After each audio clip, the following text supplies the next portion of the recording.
사위는 말했습니다. 집을 살 때 자기가 4천만 원을 더 보탰으니 그 돈을 은행에 넣어뒀을 때 붙었을 이자까지 계산해서 매달 자기 계좌로 입금하라고요.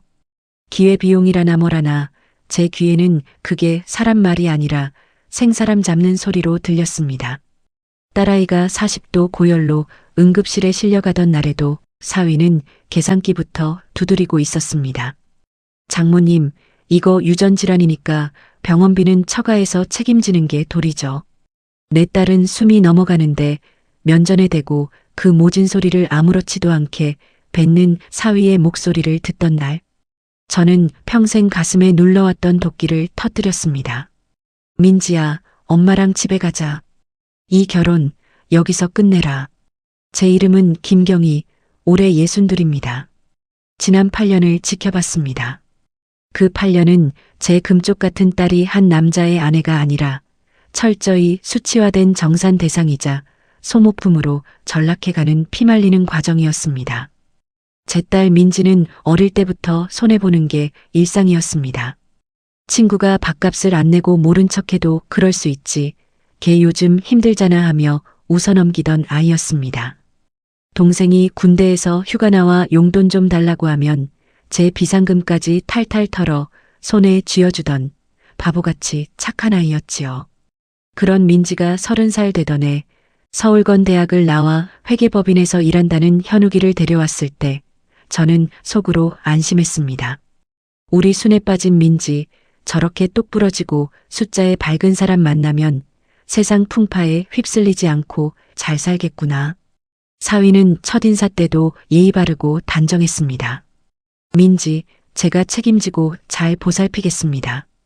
그 말이 사기꾼의 감언이설인 줄도 모르고 저는 하나밖에 없는 딸 고생 안 시키려고 제 노후자금까지 싹싹 긁어다 전세금에 보태주며 기쁘게 딸을 보냈습니다. 어디 가서 기죽지 말고 살라는 마음 하나로 남편 보험금에 제 쌈짓돈까지 아낌없이 털어 넣었거든요. 하지만 그 똑부러짐이 제 딸의 목을 조르는 칼날이 되어 돌아올 줄은 꿈에도 몰랐습니다. 결혼하고 딱 1년이 지났을 때였습니다. 딸네 집에 반찬 몇 가지해서 들렀는데 거실 테이블 위에 노트북이 켜져 있더군요. 우연히 본 화면에는 생활비 정산표라는 제목의 엑셀 파일이 띄워져 있었습니다. 전기세, 수도세, 가스비는 물론이고 마트에서 산 두부 한 모, 콩나물 한 봉지 가격까지 정확히 반으로 나뉘어 있었습니다. 민지 50%, 현욱 50%, 심지어 사위가 퇴근길에 사온 맥주 2캔가까지 딸에게 청구된 내역을 보는데 가슴이 철렁 내려앉았습니다. 딸은 제가 볼까봐 황급히 노트북을 덮었지만 그 짧은 순간에도 제 눈에는 노트북 모서리를 힘껏 쥐고 있는 딸의 하얀 손끝이 들어왔습니다. 엄마, 요즘은 다 이렇게 해.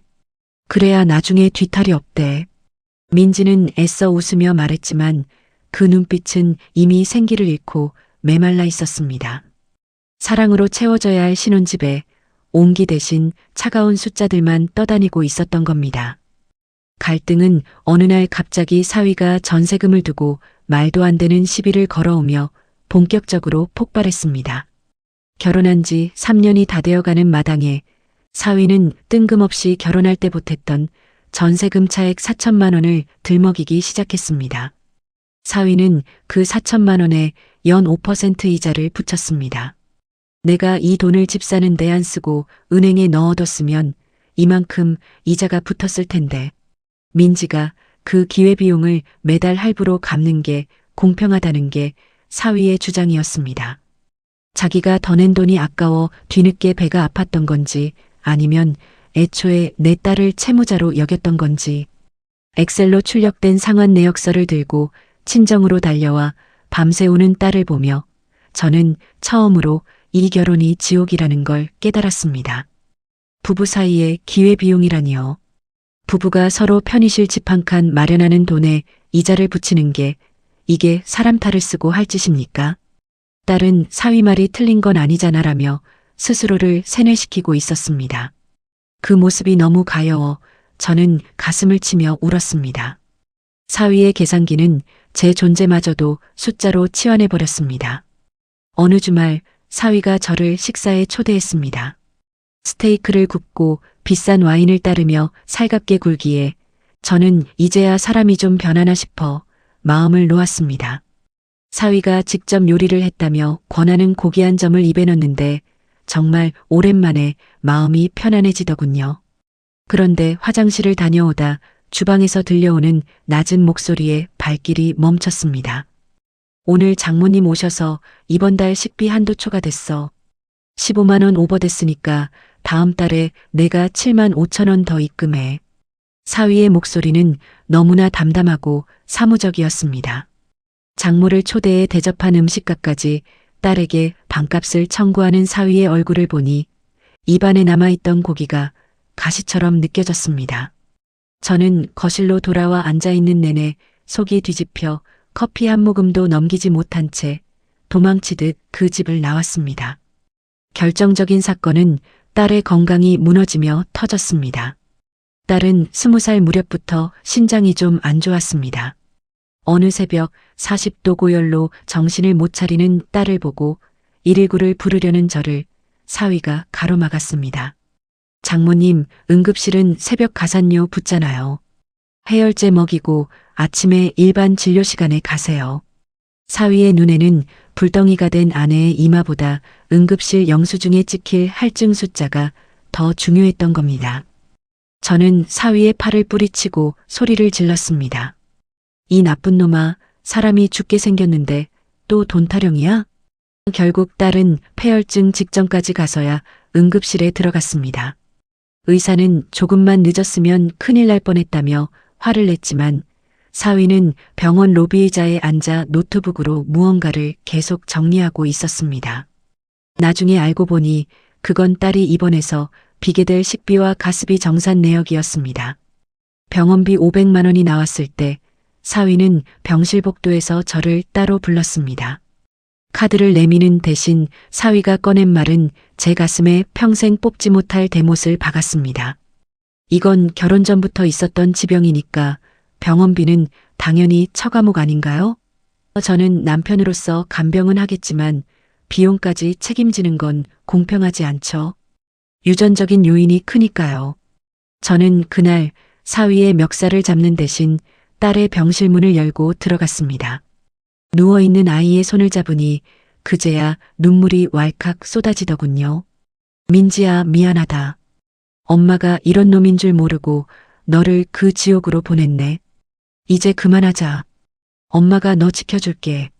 딸은 대답 대신 제 품에 안겨 어깨가 들썩이도록 울었습니다. 마음 놓고 울면 사위가 또 무슨 트집을 잡고 돈 타령을 해댈까봐 소리도 못 내고 입술만 깨물며 8년을 참아온 피눈물이었습니다. 제 품에 안겨 한참을 울던 딸아이는 그날 밤 눈물을 닦으며 차갑게 식은 얼굴로 말했습니다. 엄마, 나 이제 도망 안 가. 내가 끝낼게. 그런 딸의 모습을 보는데 가슴이 미어지면서도 한편으론 올 것이 왔구나 싶더군요. 딸은 집으로 돌아가 여느 때처럼 사위의 비위를 맞추며 조용히 때를 기다렸습니다. 사위는 제 마누라가 속으로 칼을 가는지도 모르고 퇴근할 때마다 편의점 영수증을 들이밀며 1,000원짜리 한 장까지 정산하라고 닥달하더군요. 드디어 딸이 이혼을 통보하던 날 사위는 눈 하나 깜빡이지 않고 다시 노트북부터 켰습니다. 이번엔 이혼 정산표였습니다. 혼수로 해온 냉장고는 몇 년 썼으니 중고값이 얼마고 지분율을 따져서 얼마를 내놓으라 만회하며 그 기막힌 숫자의 향연 앞에 딸은 가방에서 조용히 태블릿 PC를 꺼냈습니다. 거기엔 딸이 지난 1년 동안 피눈물 흘리며 모아둔 증거들이 꽉 차 있었습니다.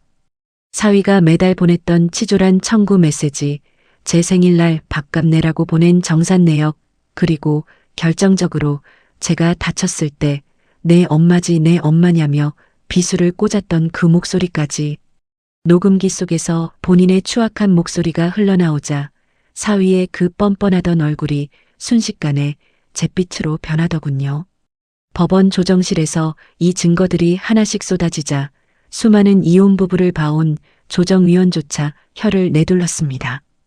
이건 부부관계가 아니라 명백한 경제적 학대이자 인격살인입니다. 사위는 그제야 자기가 휘두르던 계산기가 부메랑이 되어 돌아온 걸 깨닫고 바닥에 주저앉았습니다. 위자료 3천만 원에 재산분할 6대4. 판결문이 나오던 날 꽉 막혔던 가슴이 뻥 뚫린 듯 아이의 얼굴에 처음으로 혈색이 돌더군요. 이혼한 지 6개월이 지났습니다. 딸은 이제 자기 이름으로 된 작은 원룸에서 혼자 삽니다. 주말이면 제게 전화해 엄마 나 오늘 극장 가서 영화 보고 팝콘도 제일 큰 걸로 사 먹었어. 나 이제 이거 누구한테 허락 안 받아도 돼. 하며 아이처럼 자랑을 합니다. 사위와 살 때는 돈 아깝다며 극장 근처에도 못 갔던 아이였습니다.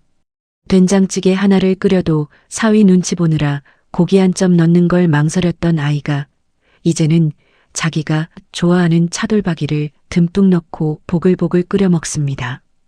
친구와 수다를 떨며 10,000원짜리 조각 케이크를 사 먹어도 누구에게 정산보고를 하지 않아도 되는 삶. 누구의 눈치도 보지 않고 제 돈으로 제 삶을 꾸려가는 딸의 얼굴에 이제야 38살 청춘의 생기가 돕니다. 엄마, 나 이제 숨이 쉬어져.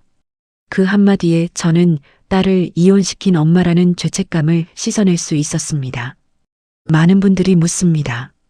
60이 넘은 나이에 자식 이혼시키는 게 겁나지 않았느냐고요. 남 부끄럽지 않았느냐고요. 네, 처음엔 무서웠습니다. 하지만 내 자식이 누군가의 정산 대상이 되어 영혼이 갉아먹히는 걸 지켜보는 것보다는 100번, 1000번 나은 선택이었습니다. 이혼은 인생의 실패가 아니라 무너진 인간의 존엄을 되찾기 위한 가장 용감한 수단입니다.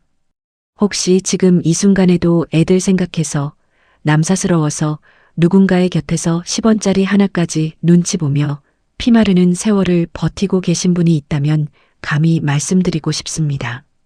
당신은 정산받아야 할 항목이 아니라 그 자체로 온전하고 소중한 사람입니다. 자존감을 지키는 것이 세상 그 어떤 것보다 큰 재산입니다. 오늘 저녁엔 딸이 좋아하는 고등어를 맛있게 구워놓고 기다려야겠습니다. 이제 우리 민지는 더 이상 미안해하지 않고 밥을 먹습니다. 이제야 허리 펴고 제 입에 맛있는 거 넣으며 웃는 모습, 그거 하나 보고 싶어서 제가 모진 소리하며 이혼시킨 겁니다. 긴 이야기 끝까지 들어주셔서 정말 고맙습니다. 저의 이야기가 누군가에게 위로가 되길 바랍니다.